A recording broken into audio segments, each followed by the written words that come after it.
not Norway, but I'd been to the pantomime, because I thought, you know, this time of year, we all say, oh, pantomime season, nobody ever goes to see them, you know, except people with a lot of little kids and all that sort of thing. Now, I belong to that pre-television generation. That was when my child was, so it was a real treat in those days to go and see pantomime, and I've seen all the greats, you know, Nat Jackley and Jimmy Wheeler, all these old musical stars. I even saw Dorothy Ward, who you certainly won't remember. She was the principal boy, and I saw when she was nearly 60, and she was still coming out with all that thigh-slapping stuff. You know, that was in the 1950s. So I've seen a few pantomimes. I've seen Tony Blackburn's pantomime twice. Which one? Well, wait a minute. Hold on. Exactly which one? In Tony's case, that doesn't matter at all. Because in whatever pantomime he's in, he comes on, you see, and does all this, hello, boys and girls, I'm Buttons. This might be right in the middle of Jack and the Beanstalk. So they go, I'm Buttons, and I've got a little bicycle, you know, and I want you all to shout. I'm going to lean it against the wall. Shout if you see anybody touch my little bicycle. And then he goes into, tie a yellow ribbon round the old oak tree. Whatever he's doing, you know, so it could be Dick Whittington. So somebody shouts, come, puss, to seek our fortune. Suddenly Blackburn's on the stage. With his bike. Hi, boys and girls, you know, and it's my little bicycle. Give me a little shout, will you? Tie a yellow ribbon. It could be anything. To be or not to be. Tie a yellow... Oh, sorry, wrong theatre. No, well, it doesn't matter with old Tony. Well, I've seen him a couple of times. He's always very good. I like to see him. But, you see, in the old days, that was the only theatre that a lot of kids saw. And I thought, well, I wonder what it's like today. And I went to see 2 pantomimes last week, especially for you and for the listeners. I went to Wimbledon, being a South London chap myself, to see Sinbad the Sailor with Ken Dodd in it. And I noticed when you open the programme, it's a bit ominous, it says at the bottom, additional dialogue by Ken Dodd. It certainly is. Because, you know, I said to the lady who was selling the stuff, and I said, oh, it was about 2 hours, is it? You know, well, I've got to get a pint afterwards, sort of thing. So she said, no. She said, when it started, it was 3.5 hours. She said, we keep cutting stuff out, but Ken Dodd keeps putting it back. And obviously he just carried on. Ah, missus, with the tickling stick and all the stuff. Doesn't matter what's happening on stage. Tie a yellow ribbon. That's old Ken Dodd carrying on. And as he says himself during the act, he says, well, at least with my shows, he's very wary of this. He says, you get to go home in the daylight. Oh. Well, which is probably quite a good thing, because if you went home in the dark, I mean, you wouldn't have much idea of the plot anyway, because it is a bit muddly. It starts off with the sort of, the traditional good fairy figure is Scheherazade. And you think, oh, it's going to be 1001 Nights, Scheherazade, you know, all that sort of thing. But then, of course, Ken, he comes on as Sinbad, and then he's followed on by Sinbad's Merry Little Friends, by the Babette Palmer Juveniles, you know, the traditional sort of panto thing. Next minute, the doings is coming on, the principal boy comes on, Ali Barber, thigh slapping. You think, Ali Barber, Sinbad the Sailor, Scheherazade, what's going off here, you know? And she comes bouncing on with a sort of, you know, fame, I want to live forever, I want to learn how to fly, remember my name. Unfortunately, I can't remember her name, but she was quite good. But then, not only that, we've got all that lot on, and then a group of tumblers come on, you know, the Acromaniacs come on, and they include Batman. So it's getting really complicated now. And that finest of all American males in our time, Ronald McDonald, is also involved in that, so you can see. Kids don't care, though. They don't mind that, because any road, they've got a parallel universe happening to what's happening on the stage. There's all this business going off on the stage, but the kids, if they look at it, they don't like what they see. Right, they're out the seats, up and down the aisles, down to the toilets. I want a wee-wee. And they go, you know, back in. Ken Dodd comes out, oh, boys and girls, these tickling sticks. And, oh, they want to go out and buy a tickling stick, a plastic flipping tickling stick in the foyer. Back they come over my legs, over tickling sticks. You can't, what can you do? It's a pantomime, you know. And it's not a bad pantomime at Wimbledon there with Doddy, as I say, because it's not all those sort of TV ads. It's not all that everybody join in with the SL sign means happy motoring, you know. It's not that thing that you used to get 10 years ago, 20 years ago. And there's not a lot of filth in it, you know. There's a little bit of the usual double entendre and eyebrow raising, but nothing special that the kids would be offended by, all the mums and dads if it came to that. You know, people come on with certain contemporary references, you know, the dame will come on with the don't cry for me, I'm the cleaner kind of thing, you know, coming on, you know, little Evita references, or when the horse comes on, Ken Dodd will, sugar, sort of thing, you know, I mean, little bits of newsy things. And there's the usual terrible old jokes, you know, as soon as they get on board the boat, for instance, he says something like, hove to, Bournemouth 3, you know, those sort of terrible jokes. The kids seem to like it, though. They laugh it, or, you know, they used to all that crackers and all that sort of thing.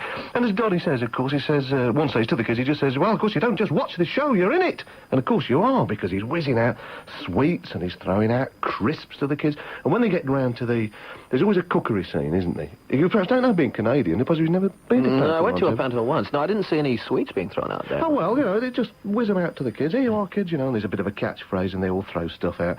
But, I mean, he really hams it up for the cookery scene, because there's him and the dame, like, in the kitchen, you know, and he's got all the pastry, and they roll it up, make a great big mess of it, but then he gets a cricket bat, they throw it out, whack! You know, and these balls of pastry going shooting out to the kids, hitting him on the head and all that sort of thing. Well, kids like all that, you see. He's got it just about right. You know, at one stage he's going to debate whether to kill the giant, because there's a giant in all this as well. There's not only Batman and flipping Ali Baba Sherry, the giant comes on, everybody comes on, you know. He's deciding whether to kill the giant. Me and Ken Dodd, he's sort of, you know, this act of sort of great violence, you know, shall I kill the giant, boys and girls, kind of thing. And he says, if there's any Greenham Common women in the audience, quickly, said, form a human chain round the band. Kind of thing, that sort of thing. But of course, being ordinary kids, they shout, kill him! No nonsense from them. They're the instinctive, kill him! If they'd have been Hampstead kids, rather than just sort of ordinary working-class Wimbledon kids, they might have said, involve yourself in meaningful dialogue with him. But no, Wimbledon, kill him! No nonsense. To get that out of the way. That's what kids want. Plenty of fear, bit of excitement, you know, the odd ghost creeps up, something very obvious, plenty of colour and light and a lot of mess. And as Ken Dodd says at one stage, you wouldn't get this at the National Theatre, missus? Sort of thing. Well, no. And you wouldn't get it at the National Theatre. The next night I went to the National Theatre because they are doing their own pantomime at the National Theatre. They're doing Cinderella. Well, you didn't get all that at all. You see, you've got your top-class men and your top-class resources. Bill Bryden is the director who did all those things like Lark Rise to Candleford, those sort of things, and he's done films and so on. Very good director. You've got all the National Theatre company to choose from, you know, very famous film and television actors and so on. Facilities, they've got plenty of money to throw out, seemingly, any road. But, I don't know, there's something... See, what they say they're going to do is the sort of spirit of traditional pantomime, Victorian pantomime. Now, I've got at home one of those old playbills, a bit of Victoriana or whatever it's called, you know, antique thing. Playbill, and I've often looked at it, you know, it's framed on the wall, and I think, what was it? It was an 1870 pantomime. And it was called, apparently, Tom Tittlemouse and the 11 Dancing Princesses. And you think, well, wouldn't mind seeing that. See what all that's about. It says, or, it's got a second title, Deedle Deedle Dumpling and the Silver Frog. You know, you take your choice. And there's everything in it. When you look down, there's ballet and all sorts of things. The Palace of Inventions, the Cottage of Nothing at All. And obviously the Victorians threw everything in at Christmas, anything for a show, you know, to win in. No doubt it was very cheap. Well, I'd like to have seen that as a sort of museum piece, but it's not that. What the National Theatre have done, they've got Cinderella. Fine, the old Cinderella story. There's no jokes about Shergar or anything like that. You know, there certainly were no jokes about the Greenham Common women. Oof. But it starts off, and it's that Victorian feel where they've got, like, the limelights, you know, the little footlights down the front that you have to go along and light. You know, and gentlemen in evening dress come from each side and slowly go along, lighting 17 of these limes, or whatever they're called, with little tapers. And I thought, blimey, in Wimbledon, they wouldn't have got to about 5 before they'd have been flipping pastry flying onto the stage. Whee! The kids would have had them, you know, no nonsense, all that cutesy, old-time music hall stuff. But see, National Theatre's different. I mean, the kids are different. They're more the Giles and Cressida kind of Hampstead child, you know, and they know that they've been brought out to have a good time. So they're going to have one. There's no question of that. They know how to react in the theatre. Do you know what I mean? How's that? Well, you know, in the sense that they sit there, they don't run up and down the aisle. Occasionally one is so young that you'll hear a distant, despairing cry of, I want to wee! But, I mean, apart from that, everybody, you know, they're all sitting there, they know this is a bit of culture. You know, they've come here for all that sort of thing. They do a bit of shouting and responding and so on, but I don't know, it's the same. They know in the same way that Mummy and Daddy pay their school fees. You know, they're going to have to go and learn. So if they're going to go out for a treat at Christmas, they're going to be treated. It's paid for, 10 quid a seat. You know, they're all in there. No, so they know how to react all right. Then you get all these lines of a sort of Victorian nature, you know, something like, one of the ugly sisters says something like, oh, he's only a valet. He's only a valet just when he was mounting in my esteem. And you think, oh, hang on, valet, I see, is only a valet just when he was mounting in my esteem, but then you have to explain to the kids that the valet was a gentleman's valet, and he's the valet to the prince. You think, blimey, imagine working that out at Wimbledon. Whoa, pastry, all over the place. No nonsense, you see. And you see, it's all this sort of, we call our horse Radish. She's a saucy old mare. You know, horseradish, saucy old mare. And there's that middle-class way of laughing when they know a joke's coming up, the sign comes up, joke, come up, and they all go, you know, and all the children go, I thought, what a bunch. Mind you, it looks a treat. It looks smashing. It looks like a Victorian toy. Do you know what I mean? It is, obviously they've got the money in it when they all come prancing on. It's like a Victorian Christmas card. It's more, the transformation scene was very good, and I thought they probably won't have one. They used to have one when I was a kid. It was the highlight of the year. You know, there's a bit of a flash, the pumpkin bursts home, and there they got Cinderella into the dress and so on. They got half a dozen little white ponies pulling the coach around the stage. Applause, applause, applause. Yeah. Everybody out for a beer at the interval. You know, I mean, you know where you are with that aspect. But the rest of it, the Ugly Sisters, smashing. A guy called Derek Newark, who you'd certainly know his face from film and television, and Robert Stevens, of course, a very well-known actor. They do the Ugly Sisters. They're smashing. You know, but somebody might say, well, you can't get that wrong. National Theatre play, surely they get the flipping Ugly Sisters right, no question. Well, not so, because that National Theatre lot, they act their heads off. All over the place, they're acting away there. But, I mean, you've got people like Jack Shepherd and John Tams come on as the Brokers' Men, well-known guys and so on. They're acting slapstick. Do you know what I mean? They know what slapstick looks like, so they go out and act it, because that's what they are, see, National Theatre actors. And when they do the slap paper scene, they don't know what a kitchen scene, they do the wallpaper scene, so they can get plenty of sort of distemper poured down people's trousers. But you can tell they're not, the timing's wrong. They've seen it done, so they act it. Mm-hmm. And they don't seem to know at the National Theatre that they can't do everything. They're only acting it. It's rather like when Olivier did John Osborne's The Entertainer, and he did like a Max Miller stand-up comedian, old comedian. He just came out and said the jokes in an actorly manner, and it wasn't funny. You know, the timing was right. You can't do that. It's the same as if the National Theatre decide to do the Glenn Miller story, or something like that. It's no good them all sitting there and say, what wonderful actors we are. We'll now act a big band. They can't do that. Yeah. Either you're playing it or you're not. You know, it's like acting 12 rounds with Larry Holmes. You know, it's not act it, wallop. Oh, send for the pastry, you know, right on me. Yeah. So I think I'd suggest, you see, that at the moment they're filling it with, in my opinion, that typical National Theatre crowd, you know, the Giles and Cressida crowd, where those sort of parents who would say, come along, put away all that Space Invader stuff, we're going to the Ballum Museum of Childhood for a treat, you know, and you think, you know, I think next year they do better, really, to say, well, we've got the National Theatre's facilities, and we've got the money, and we've got the skill. Get the cast out the road a bit. We'll get in these people. I don't know how many of them are still alive. People like Nat Jackley and Billy Dainty. Tony Blackburn? Max Wallsler. I don't think we'll bother with Tony. Hello, boys and girls. Tie a yellow ribbon. Now we get him out of the way. But Leslie Saroni, I don't know if he's still alive. Even Ken Dodd, if you like.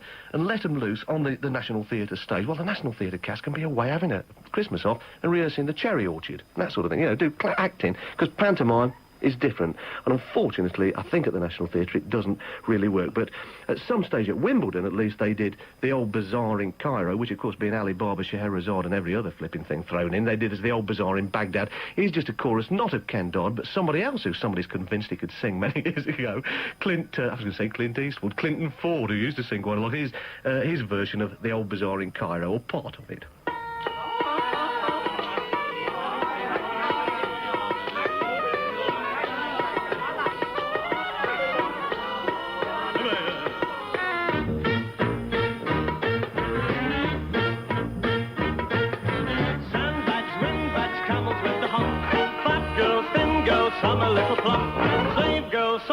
There is a pantomime, slightly rude, but not very rude and very jolly, I think, and perhaps the National Theatre might learn something from that next year. Meantime, Christmas food. Isn't Christmas food a pain? Do you know what I mean? If you're having Christmas at home, which I did, you do really two basic meals that are too big. Do you know what I mean? Yeah. You have the first one, like the turkey, the stuffing, the roast potatoes, the peas, the carrots, the bread sauce, the Christmas pudding, mince pies. Then the next one, either the night before or Boxing Day, will probably be ham, tongue, pork pie, salad, quiche, trifle, that sort of thing. But that does mean everybody impresses them. They only eat a bit of it. Next day, what have you got? Turkey salad and ham sandwiches, and then in the evening, bubble and squeak with the vegetable and a bit of stuffing thrown in. Next day, Christmas pudding sandwiches. Later on in the day, turkey on toast, trifle and stuffing.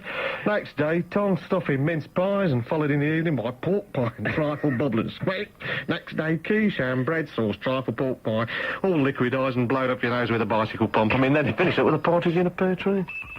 New Year food, I far prefer. It gives you an excuse to actually go out and have something, you know, and I like those, you know, that well-known chain of steakhouses where they've got about 4 basic choices. I know what I'm going to get. And I did go out at New Year and, put some money down and never mind about cooking it. I'll have whatever. I had the fish, actually, as it happened. When I got to the end, and I said, I'll have a schooner of port, which they always have, and I pointed, I said, I'll have the Danish blue. Cheese. And the waitress said, oh, yes, sir. I could tell you were a cheese connoisseur when you came in. Still don't know what. But anyway, on a more serious note, I know you did a tribute last night, of course, but obviously it's not for me to carry on with all the tributes for Alexis Corner, who I found out the newsroom called me. I was sort of at home on Sunday and said, you know, what should we do and so on. You know, some sort of tribute and so on. Well, Alexis, of course, don't want to go on about it, but of course he will be greatly missed in the sense that he wasn't a great player, you know what I mean? You heard him play. He wasn't a virtuoso. Nobody's going to say, oh, those great blues licks of Alexis's. But, I mean, he was very sort of devoted, a great enthusiast and catalyst when nobody wanted to know. He had the records and he was playing it when everybody else was playing trad and skiffle and God knows what. And in the 60s, when I was sort of a musician, at least mixing with musicians myself, most of the musicians you met, young guys, some of whom have disappeared, but many of whom became famous, had sort of come under his influence. But more important with Alexis, unlike most people in this business, I never heard, perhaps people were on about him, but I never heard it. But I never heard anybody, really, with a bad word about him. No. You know, everybody really did like him, so I was very sorry to hear about his death. How much is that doggy in the window? Well, nothing if you contact me. It's possible, at least, because Robert Wyatt contacted me, gave me a call at New Year and said his dog had puppies. He'd got 2 left. They're only mongrel puppies. It's what he described as a boy puppy and a girl puppy. I suppose it means a male and a female. I hate all that. But anyway, he's got these 2 puppies left. Now, you know what it's like when, like, Labour MPs and so on, they have kids themselves, they immediately send them to private school. Well, I mean, I said to Robert, well, you're a man of, like, the alternative lifestyle. I'm not exactly a hippie, but, you know, a bit left-wingy and a bit radical and so on. I suppose you want to go into a lentil-eating household? He said, not really. He said, I want a good dog household is where I want. So he wants these puppies, 2 puppies, to get good homes. And as they used to say on advertisements for drummers and so on in the Melody Maker, no time wasters. No time wasters need apply. In other words, if you're the sort of person who say, well, I've often thought I'd like to perhaps own an animal of some... I've got a cage for a... But no. Either you're serious about this or you don't, listeners at home. So he'd prefer a stable sort of home, because it's a dog. The dog doesn't know anything about life. He just wants a stable home and food. It's nice if the home's got kids, I suppose, because kids tend to look after a dog a little bit more. Obviously somebody who's got a permanent home would be suitable. I mean, what he doesn't want, really, although I'm sure these people are very well-meaning, but if somebody calls and says, oh, well, me and my friend, we're vegetarian white rastas, you know, and we're living on the stairs at a squat at the moment, they don't want that. I mean, dogs are not best brought up. Thank you very much for your interest, but don't bother. So if you've got a fairly stable home and you'd like to own one of Robert Wyatt's puppies, he can let them go from about the middle of February, actually. There's a male and a female. Clearly, he doesn't want them to go up to Kilmarnock or something. It's not where he lives. That's not a good way to start a dog off. I mean, although you're Scottish yourself, I know that. But it's more in the Middlesex, Isleworth, Twickenham, Kingston, that sort of area around the Thames. Your area, actually. Exactly, yeah. My area exactly at the moment. Yeah. But you're not really a dog man yourself, so you're not going to take one. I'm not taking one. I've got 2 cats already and the missus to feed on. Another dog, I said to him. But don't just sort of say, oh, great, man, we'll write in and we'll get Robert Wyatt's dog. It'll be a bit of rock memorabilia. I can have it stuffed and put with a signed photograph of Eddie Cochran, you know. No! We don't want that at all. Serious dog owners need apply. Not dog owners, but hopeful dog owners. All that's going to happen is I'll pass the letters on to Robert, and if you're in the area, you'll be able to drop your line and say, well, come and have a look, and if you'd like a dog, please have one. You only got the 2. So write to me, I'm only the middleman, and label them Doggo. Put an envelope to John Walters, Kid Jensen, programme Radio 1, with large letters, Doggo, like dog go, because the dogs have got to go, but it sounds like a sort of product, doesn't it? Doggo! Doggo quiz. Right, OK, so don't forget. Music! When you say music, it's difficult to say. I was reading while we were all getting some time off over New Year and Christmas, having a glance through the papers, and I saw in the Daily Mail's America column, whatever it's called, you know, gossip from America, a lady named Barbara Stewart has set herself up as a sort of virtuoso on the kazoo. You know what a kazoo is? It's one of those little metal things that looks like a little submarine. Plastic, yeah. No, metal things usually, a little bit of paper in them. Right. I don't know what they do. But apparently she's been at it for years, and she says she's the acknowledged virtuoso of the kazoo, and she wears white tie and tails when she performs. And she's just written a book, How to Kazoo. And with it you get, for £3.50 in English, you get a free kazoo. Well, with Bert Whedon's playing a day guitar book, you didn't get a free guitar with it, will you? So it's a bit of a bargain. But anyway, she apparently, for her own concerts, she has a handcrafted kazoo, not just your cheapo toy shop kazoo, and she calls it her Kazoo-Divarius. Of course she would do, being American and therefore a bit nuts. But one critic has pointed out that he says that the kazoo is to music as a body plaster cast is to ballet, or ballet, he probably calls it. But anyway, I'm not sure, so I'd be interested to see Barbara Stewart's book at some stage, but kazoos have been tackled seriously before, and this is one from John Peel's collection. I remember we played it a year at his time. It's the Temple City Kazoo Orchestra, and they're playing the theme that's recently been on television. You've probably seen with the film 2001, but originally, of course, it was Richard Strauss's Also sprach Zarathustra.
The Temple City Kazoo Orchestra there, from John Walters, who will be back at about 8 o'clock on Thursday night.